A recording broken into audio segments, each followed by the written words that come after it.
नमस्कार दोस्तों। मैं हमेशा की तरह आज फिर संदीप त्रिवेदी आप सबके बीच में। आप रेडियो मधु चैनल को ट्यून इन कर चुके हैं और प्रोग्राम है मन की आंखों से। सुनते रहो, मुस्कुराते रहो। आज हमेशा की तरह एक बार फिर हमारे बीच में बहुत ही खास शख्सियत इस प्रोग्राम में जुड़े हैं। उनका नाम है श्री मुकेश जैन। और जैन सर भी जो है वो दृष्टिबाधित हैं। तो आज हम जानेंगे उनसे, उनके बारे में, उनके व्यक्तित्व के कुछ पहलुओं को समझेंगे और किस प्रकार उन्होंने दृष्टिबाधित होते हुए भी आज समाज में एक उचित स्थान प्राप्त किया है। तो मुकेश जैन सर, आपका रेडियो मधुबन के इस विशेष प्रोग्राम में हार्दिक स्वागत है। बहुत बहुत धन्यवाद सर। तो मुकेश जी, जी हमारे श्रोताओं को सबसे पहले कुछ अपने बारे में बताइए। जी, मैं मुकेश जैन छत्तीसगढ़ कोरबा से आप सभी के बीच उपस्थित हूँ। सबसे पहले तो मैं मधुबन रेडियो टीम में सम्मिलित जुड़े सभी महानुभावों को कोटि कोटि नमन करता हूँ कि उन्होंने मन की आंखें इस अनोखे कार्यक्रम के जरिए दृष्टिबाधित समाज की आवाज को विश्व भर में फैले सभी लोगों तक पहुंचाने का संकल्प लिया है और जिसे हमारी जो क्षमताएं हैं और आवश्यकता उनके प्रति निश्चित रूप से एक सकारात्मक चेतना समाज में उत्पन्न होगी। तो इसके लिए मैं बहुत बहुत धन्यवाद व्यक्त करता हूं। और इसके परिणाम स्वरूप जो है दृष्टिबाधित की जो है वो मुख्य धारा में वे पूर्ण रूप से जुड़ने के हम सपने को साकार होता जल्द ही देख पाएंगे। तो अब मैं अपने बारे में कुछ संक्षिप्त परिचय दूं। मेरा जन्म राजस्थान राज्य के पाली जिले में स्थित एक छोटे से गांव में हुआ, जो कि उस समय काफी छोटा ग्राम था और बिल्कुल कम आबादी थी। चिकित्सीय सुविधाएं के नाम पर केवल एक छोटा सा एक दवाखाना मात्र गांव में था। और मेरे पापा उस समय गांव में हम सभी के बीच नहीं रहा करते थे, क्योंकि वे मुंबई शहर में एक छोटी निजी नौकरी किया करते थे, ताकि वे जो है हमारे परिवार की जो उपजीविका है वो चला सके। जी मैं बचपन से ही दृष्टिबाधित हूँ, जी लेकिन तब मैं आंशिक रूप से दृष्टिबाधित था, अच्छा। जो कि किसी एक अपरिहार्य एक एक्सीडेंट के चलते मुझे अपनी दृष्टि जो है स्कूली जीवन में गंवानी पड़ी। तो अब मैं पूर्णतः दृष्टिबाधित हूँ। मैंने अपनी एलएलबी तक की जो शिक्षा है वो मुंबई से हासिल की है। हम्म। तत्पश्चात 2001 से 2004 तक जो है मैंने मुंबई उच्च न्यायालय हाई कोर्ट में एज अ प्रैक्टिसिंग एडवोकेट के रूप में कार्य किया है। मैंने लीगल पंडित्स नामक की एक वेबसाइट है जी जो कि कानूनी विषय को एकदम सरल रूप में जी। आसान शब्दों में सामान्य जनता तक हम्म पहुंचाती है। हम्म। उसके लिए मैंने एज अ रिसर्चर के रूप में भी कार्य किया है। जी। मैंने उस दौरान कई विषयों पर जो है कानूनी विषयों पर उनकी वेबसाइट पर लेख लिखे हैं, मॉड्यूल प्रिपेयर किए हैं। अच्छा।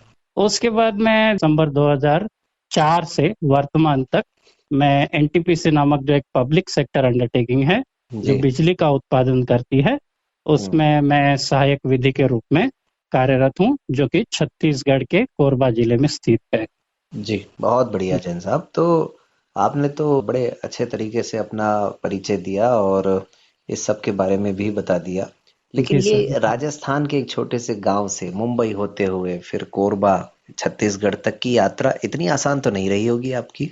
जी, आसान तो नहीं थी। एक युग सा उसमें मुझे लगता है लग गया है जी और काफी मुसीबतें भी आई। जी मुसीबतें तो सभी के लिए आती हैं, दृष्टिवान साथियों के लिए भी आती हैं।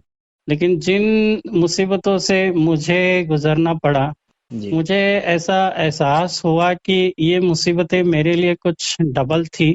जी लेकिन इन मुसीबतों से कुछ सीखने अवश्य मिलता है, क्योंकि जी व्यक्ति जब मुसीबत में होता है तो एक अनोखा अनुभव वो महसूस करता है, कुछ सीखता है उससे। जी और वो एक अद्भुत क्षमता पाता है कि किस तरह से हम मुसीबतों का सामना कर पाते हैं, तो उतना ही वो अपने आप को मजबूत बनाते चलता है। जी, बिल्कुल, ये तो है। जी सर। तो ये कहना चाहिए कि आपकी जो सारी शिक्षा दीक्षा है वो मुंबई शहर में हुई है। जी सर। तो आपकी शिक्षा की शुरुआत कैसे हुई? शिक्षा की शुरुआत इस तरह हुई कि जब मैं बचपन में गांव में था, तो उस समय उन घर वालों को ये पता नहीं था सही से कि मैं दृष्टिबाधित हूँ। तो गांव में एक छोटा सा स्कूल था, वहां मुझे भेजा गया। जी। और वहां पर तो बचपन में छोटी क्लास में स्लेट पर लिखाया जाता था, तो स्लेट पर चौक से मैं लिखता था और वो मुझे दिखाई देता था क्योंकि बड़े बड़े अक्षर में होता था। जी। लेकिन जैसे जैसे कक्षा आगे बढ़ती गई तो फिर पुस्तक का प्रयोग होने लगा। तो फिर जब पुस्तक का प्रयोग होने लगा तो मुझे उसमें दुविधाएं होने लगी, मैं पढ़ नहीं पा रहा था क्योंकि काफी छोटा लिखा हुआ था। तो फिर धीरे धीरे करके फिर हमारे घर वालों को पता चला कि कोई दृष्टि संबंधी प्रॉब्लम है। तो फिर पापा तो हमारे साथ रहा नहीं करते थे क्योंकि वो शहर में नौकरी करते थे। तो जब वो एक बार आए तो उनके साथ चर्चा की गई। तब फिर उन्होंने मुंबई में किसी से चर्चा की और उन्होंने फिर दृष्टिबाधितों के लिए जो स्कूल बना है शहर में, हैप्पीहोम नामक एक जाना माना स्कूल है, हैप्पी विख्यात school, school for the blind. Okay, happy home school for the blind. Happy home है ना? जी, हैप्पी होम, ओके। खुशी का घर। जी। तो happy home school for the blind, ये स्कूल के बारे में उन्हें जानकारी थी। तो तत्काल उन्होंने मुझे जो है गांव से बुलाया और उस स्कूल में फिर दाखिला भी लिया। और जी। फिर धीरे धीरे करके फिर उन्होंने ये प्रयास किया कि हमारा जो पूरा परिवार है, जी। हम 4 भाई हैं हम कुल, और 4 भाइयों में से मैं सबसे छोटा हूँ। जी। तो सभी उस वक्त पढ़ते थे। तो फिर पापा ने प्रयास किया कि पूरे परिवार को फिर वहाँ सेटल किया जाए, क्योंकि मेरा रहना वहाँ मतलब जरूरी था। और फिर मेरा जब रहना जरूरी है तो मम्मी जी का भी रहना जरूरी था। तो जी। फिर इस तरह से फिर उन्होंने मुंबई में मेरी शिक्षा फिर आरंभ करवाई। तो यहाँ से मेरा सिलसिला जो है शिक्षा का शुरू हुआ। तो ये जो हैप्पी होम जो स्कूल था, जी सर। आपके लिए सब कुछ हैप्पी हैप्पी रहा इसमें? जी बिल्कुल हैप्पी रहा। मैं तो मानता हूँ कि उस स्कूल की जो प्रिंसिपल थी, जो अभी भी है, मेयर बनर्जी करके, ओके। उन्हें मैं गॉड मदर मानता हूँ कि वो अगर मेरे जीवन में आज नहीं आती तो पता नहीं मेरा जीवन कहाँ गुजरा होता और मैं इस पोजीशन पर होता भी नहीं। वो मतलब उनके कारण जो है, उन दर्शन के चलते और उनके शिक्षा के चलते मैं आज जो भी हूँ आप सभी के बीच हूँ। तो वहाँ आपके लिए जो पढ़ाई का माध्यम जो रहा वो ब्रेल ही रहा होगा, जाहिर है। जी सर, जी सर, ब्रेल ही था।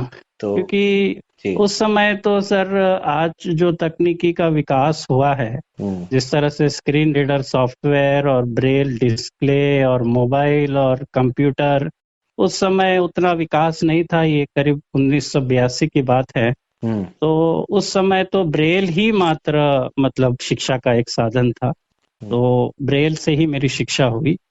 और आज भी सर एकमात्र साधन जो है वो मतलब ब्रेल ही शिक्षा का साधन है। ऐसा आप जी, मानते हैं? जी सर, बिल्कुल मानता हूँ। तो श्रोताओं, जैसा कि आप सब जानते हैं, इन दिनों ब्रेल पर हम लोग विशेष श्रृंखला तैयार कर रहे हैं, मन की आंखों से प्रोग्राम की। और उसी का एक उदाहरण आप इस एपिसोड में भी देख रहे हैं। तो जैन साहब, जी आपको सर। ब्रेल सीखने में कुछ परेशानी आई शुरू में, या आप आसानी से सीख गए थे? नहीं, मुझे परेशानियां तो काफी आई। मतलब ऐसा है कि ब्रेल की जो लिपि है उसमें स्पर्श से पढ़ा जाता है, यानी उंगलियों पर जो बिंदु का स्पर्श होता है, उसका स्पर्श की अनुभूति महसूस करने में मुझे बहुत तकलीफें आई।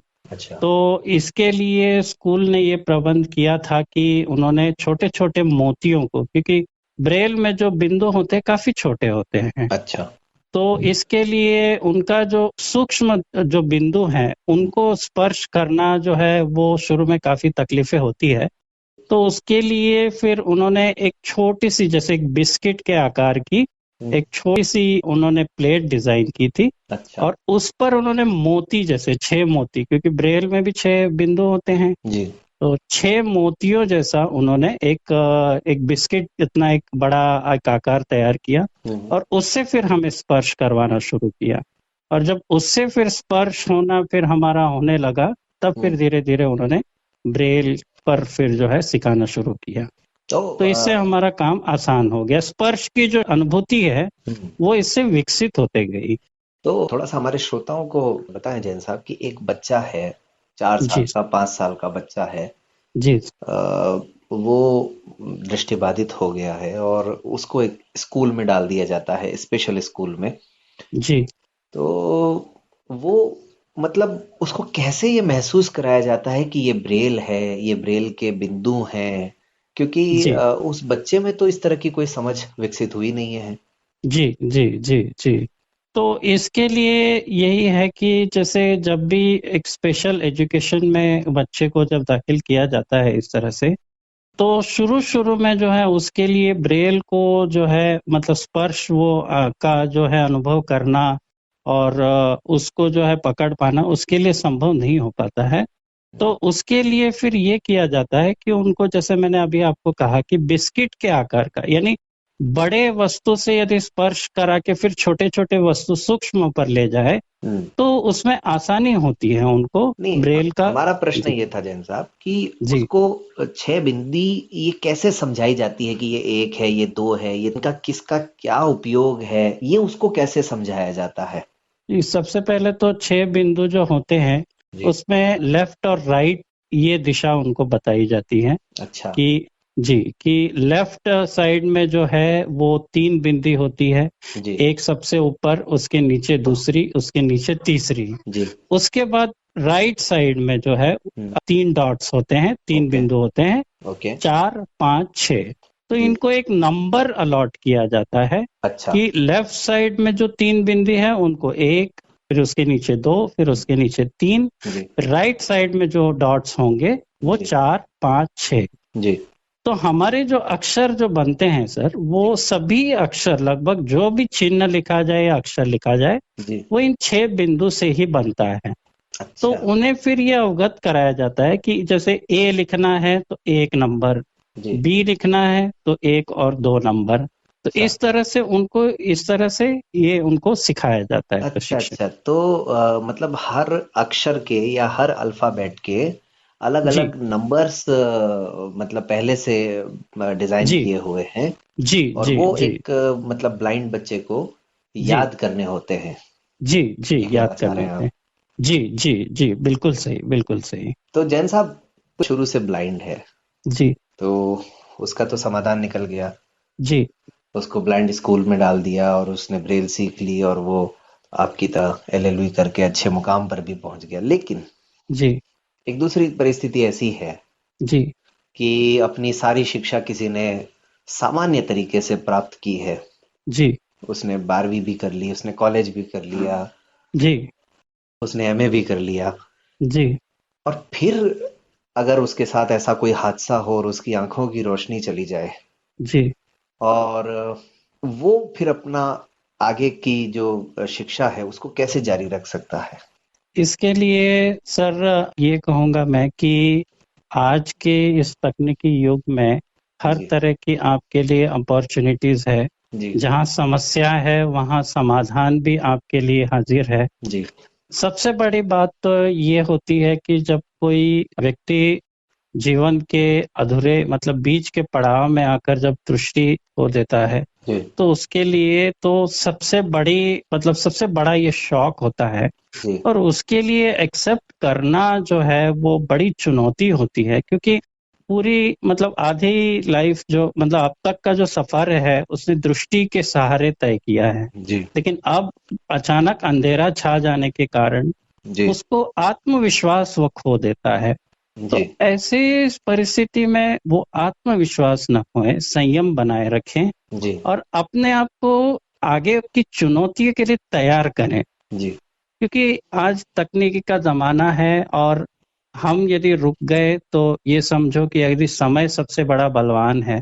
जी समय यदि हाथ से निकल जाए तो जितना समय निकल जाएगा हमें बातें करना, हमें वो सफल सफलता पाना मुश्किल होता है। जी तो सबसे बड़ा तो एक ये है कि एक आत्मविश्वास एक डेवलप करें जी। और आसपास के दृष्टिबाधित साथियों के जो है उदाहरण ध्यान में रखें, हम्म उनकी सफलताओं के बारे में, उनकी चुनौतियों के बारे में सीखें हम्म और जानें। जब वो खुद अपने आप को मेंटली प्रिपेयर कर लेंगे, हम्म। तब फिर उनके लिए चीजें आसान होती जाएगी। और इस तरह से आज कई तकनीकी मतलब हैं, आज ब्रेल डिस्प्ले उपलब्ध है। आज की इस समय में एक स्क्रीन रीडर सॉफ्टवेयर है, हम्म। जिसकी मदद से आप कंप्यूटर पर आत्मनिर्भरता से काम कर पाते हैं। आप जी, कहना चाह रहे हैं कि अगर कोई व्यक्ति बाद जी, में दृष्टिबाधित होते हैं तो वो तकनीक का सहारा लेकर के जी, आगे बिल्कुल, बढ़ सकते हैं। बिल्कुल, बिल्कुल, और जो व्यक्ति ब्रेल जिन्होंने सीखी है शुरू से, जी, तो वो भी तकनीक की मदद से ब्रेल का उपयोग कर सकते हैं। तो जी, जैन साहब, बिल्कुल, वापस अपन ब्रेल वाले प्रश्न पर ही आते हैं। आपने जी बताया सर, जैसे कि 6 बिंदियां लेफ्ट और राइट में, 1 2 3 4 5 6। जी, जी, ये तो आपने बताया कि वो जो एक डिजाइन एक बनाया गया बिस्किट के आकार का, जी, लेकिन जी, क्या जी। लिखते समय भी ऐसी ही स्थिति है? लिखते समय सर ऐसा में जो है डॉट नंबर हम्म याद रखवाए जाते हैं। हम्म, डॉट नंबर याद इसलिए रखवाए जाते हैं क्योंकि हम उनकी पोजीशन जो है यदि याद रखेंगे जी तो हमें जो है वो आसानी होगी। अब ऐसा होता है कि ब्रेल में जब हम मैन्युअली लिखते हैं जी तो उसमें स्लेट, एक ब्रेल स्लेट होती है, जी। जिस पर नीचे की ओर जो है मतलब ब्रेल स्लेट होती है जिसके दो पार्ट होते हैं। ओके। नीचे का जो पार्ट होता है जिसको हम पैड कहेंगे, जी उस पर 6-6 डॉट्स बने रहते हैं और वो जो है उस एम्बोस एक गड्ढे की तरह जो है बने रहते हैं। जी जी 6 डॉट्स जी रहते हैं। जी। उसके ऊपर हम पेपर रखते हैं और ओके। उसके ऊपर जो है हम लिखने का जो वो जो हमारा राइटिंग का जो फ्रंट पार्ट रहता है वो रखते हैं, उसको बंद कर देते हैं, अच्छा, एक तरह से। बंद कर देते ओके। हैं। और फिर एक हमारी एक स्टाइलस होती है, एक नोकीली एक तार जैसी एक स्टाइलस होती है जिसको हम पेन कह सकते हैं आप। जी। उसके सहारे हम जो है उसको ब्रेल से फिर हम उसके सहारे हम उस पर डॉट्स निकालते हैं। ओके। तो हर सेल में एक एक अक्षर लिखा जाता है। तो हम्म। जब हम डॉट्स निकालते हैं तो वो कागज की निचली ओर उभरता है। जी तो निचली ओर उभरता है तो हम जब लिखते हैं तो कागज पर निचली ओर आता है, यानी हम स्लेट पर राइट टू लेफ्ट लिखते हैं। अच्छा। और जब फिर हम उसको जब हम लोग लिखने के बाद जब हम पलटते हैं, क्योंकि वो जो डॉट्स है वो कागज पर नीचे की ओर उभरते हैं, जी जी जी तो जब जी। हम उसको पेज को पलटना पड़ता है तब ओके। जाकर फिर वो लेफ्ट टू राइट होता है। यानी पढ़ने के समय तो वो लेफ्ट और राइट हो जाता है, और लिखते समय राइट और लेफ्ट हो जाता है ना? जी, जी, जी, ओके बिल्कुल, ओके। बिल्कुल, तो जैन साहब, बिल्कुल। ये बताएं कि आपने जैसे बताया आपने एलएलबी की है। जी सर। सुना है कि एलएलबी में तो किताबें बहुत मोटी मोटी होती हैं। जी, मतलब मेरे जैसे को तो सुन करके ही डर लगता है। जी। एलएलबी अपने आप में जितना कहने में छोटा है, उतना पढ़ना बड़ा मुश्किल है। जी, तो जी, वहां पे जी। आपको ब्रेल में बुक्स तो मिली नहीं होंगी, ब्रेल का सहारा तो मिला नहीं होगा। जी नहीं, जी आपको नोट्स नहीं। भी बनाने पड़ते होंगे, आपको खुद जी, भी नोट्स ढूंढने भी पड़ते होंगे। जी, तो जी, वहां जी। फिर आपने कैसे अपनी मतलब पढ़ाई को जारी रखा और आपको सफलता मिली? बताना चाहूँगा कि उस समय जब मैंने एलएलबी की थी, तो उस वक़्त जो है कि हालाँकि कंप्यूटर पर सॉफ्टवेयर ऐसे आ गए थे, जो कि स्क्रीन रीडर सॉफ्टवेयर होते हैं, जिसकी सहायता से हम जो है अपना जो भी मटेरियल है पढ़ पाते हैं। जी। लेकिन उस वक़्त जो है मुंबई में ऐसा कोई प्रशिक्षण नहीं था हम्म और ऐसी कोई व्यवस्था या ऐसी कोई सुविधा नहीं थी जिसके सहारे हम तकनीक का सहारा ले सकें। तो उस वक्त में हमें जो है पुस्तकें जो है अलग-अलग रीडर्स को देनी पड़ती थी रिकॉर्ड करवाने के लिए। हम्म, तो वो जो है उस समय कैसेट्स चलती थी, जो मतलब आपने देखा होगा कि पहले जो हम टेप रिकॉर्डर का यूज़ करते जी थे, जी। तो उसमें कैसेट्स आती थी। तो हम्म कैसेट्स पर वो रिकॉर्ड करते थे हम्म और फिर हम उसको जो है फिर अपने वॉकमैन पर हम्म, उसको सुनते थे। जी लेकिन कई बार सर ऐसा होता था कि रीडर्स भी जो है वो समय-समय पर जो है समय पर वो रिकॉर्डिंग नहीं दे पाते थे, क्योंकि उनकी भी अपनी व्यस्तताएं होती थी जी और ये सारा वर्क वॉलंटरी होता था। जी। तो जो हमें सामग्री रिकॉर्डिंग में नहीं मिल पाती थी तो हम रीडर्स को जो है ब्रेल में डिक्टेट करने के लिए कहते थे पुस्तक को। अच्छा। और इस तरह से मैंने पूरे नोट्स जो लगभग मैं ये कहूँ कि मैंने एलएलबी तक की शिक्षा में जो भी उपयोग किया है 70% मैं ब्रेल में टेक्स्ट बुक लिखता था अच्छा। और 30% मैंने रिकॉर्डिंग पर अच्छा, यानी मैंने फिर भी अपनी शिक्षा ली। एलएलबी में भी आपने कोशिश ये की कि ब्रेल का जितना अधिक से अधिक इस्तेमाल किया जाए। जी तो बिल्कुल। एलएलबी जैसी पढ़ाई भी कोई व्यक्ति ब्रेल का सहारा लेकर के भी आसानी से कर सकता है ना? बिल्कुल कर सकता है सर। मैं आपको एक इसका उदाहरण देता हूँ। हम्म। जैसे कि एलएलबी तक ही नहीं, मैंने एमबीए तक भी अपनी शिक्षा ली है। अच्छा। सिम्बियोसिस यूनिवर्सिटी से मैंने एमबीए किया है एचआरएम में। जी। तो उस वक्त ये हुआ करता था कि जो पुस्तकें जो है हमारी, मुझे जो है कंप्यूटर पर सॉफ्ट कॉपी में मिल जाती थी। जी। तो उसको जो मैं कंप्यूटर पर पढ़ता था स्क्रीन रीडर की सॉफ्टवेयर की मदद से। जी। लेकिन सर ऐसा होता है कि आपको कोई पढ़कर बताता है और आप स्वयं पढ़ते हो। जी। जैसे कि आप कोई भी चीज अगर आपको कोई दूसरा पढ़कर दिखाता है जी। तो आप उसको इतना जल्दी नहीं समझ पाते हो, लेकिन जो आप स्वयं पढ़ते हो जी। तो उसको आप तुरंत समझ लेते हो। ये बात तो तो मैं बिल्कुल। जी। जी। जी। जी, जी, तो यानी। मैंने एमबीए का जो मेरी सॉफ्ट कॉपीज थी वो मैं जी। स्क्रीन रीडर से भी पढ़ सकता था। अच्छा। लेकिन उसके बावजूद मैंने ब्रेल प्रेस से वो पुस्तकें ब्रेल में करवाई। जी। और उसका फायदा मुझे ये हुआ कि मैं जहां भी जाता था, चाहे जी। मैं ट्रेन में जाऊं, चाहे मैं कहीं भी सफर करता रहूं, जी। जी। मुझे कंप्यूटर साथ में कैरी करने की जरूरत नहीं होती थी। बस वो ब्रेल पुस्तक उठाई, हम्म। कहीं भी चले गए, ट्रैवल में पुस्तक खोल दी और अपना पढ़ते रहो। तो ये एक ब्रेल का सब और भी देन फायदा। सर, यहाँ पर एक और जो है समस्या मुझे समझ में आ रही है जी कि ब्रेल पुस्तक भी आकार में बड़ी होती है, जी जैसा कि हम बिल्कुल जानते हैं। बिल्कुल तो होती है। उसको हर जगह ले जाना, और एक ही बुक हो तो चलो एक बार को बंदा जैसे तैसे ले भी जाए, जी लेकिन जी कई जी कई बुक्स होती हैं, जी उनको कैरी करना हर जगह संभव नहीं है। जी तो जी ऐसी बिल्कुल। परिस्थितियों में कोई बंदा ब्रेल से जुड़ा रहना चाहे, ब्रेल पढ़ना चाहे, जी और अपनी पढ़ाई को किसी सरल माध्यम से करना चाहे ब्रेल में ही, तो कैसे जी कर जी सकता है? आज के युग में जैसे सर मैंने बताया कि तकनीकी विकास काफी मतलब हद तक आगे बढ़ चुका है, काफी प्रगतिशील है। जी। और आज की तारीख में तो सर आज एक ब्रेल डिस्प्ले तकनीक एक इजाद हुई है, ब्रेल डिस्प्ले नामक। जी। और ये जो ब्रेल डिस्प्ले की जो एक तकनीक है, एक दृष्टिबाधित साथियों के लिए वरदान है। ये यानी हमारे पिछले एक अंक में भी हमारे एक साथी जो है शिव शंकर कपूर जी, उन्होंने बताया था एक डिस्प्ले ब्रेल मी के बारे में। तो क्या आप उसी का जिक्र कर रहे हैं या कुछ और? नहीं, ब्रेल मी सर है, ब्रेल जी। मी भी है, बिल्कुल है। ब्रेल मी के अलावा और भी कई डिस्प्ले भी हैं, जैसे ऑर्बिट रीडर है, ब्रेल मी है। कई कंपनियां इसे बना रही हैं जी। और हर एक की अपनी अपनी विशेषताएं हैं और हर एक के अपना अपना महत्व है। आप और किसके बारे में चर्चा कर रहे हैं? जी। मैं सर, मेरे पास जो एक ब्रेल डिस्प्ले है वो हिम्स इंटरनेशनल नामक कंपनी ने विकसित किया है, अच्छा। अमेरिका की। गुड। जी। और इसके डीलर जो है वो भारत में जो है स्पर्श प्रोडक्ट्स करके हैं, जो देहरादून में अच्छा, स्थित है। यानी आप स्वयं ब्रेल डिस्प्ले का इस्तेमाल आज भी कर रहे हैं? बिल्कुल सर, क्या बिल्कुल कर रहा खासियत हूँ है सर। सर इस डिस्प्ले की? सर इस डिस्प्ले की खासियत ये है कि इसमें सर 40 सेल है, 40 सेल वाला ये ब्रेल डिस्प्ले है, अच्छा। जिसमें कि एक लाइन में करीब 40 अक्षर हम एक साथ पढ़ पाते हैं। अच्छा।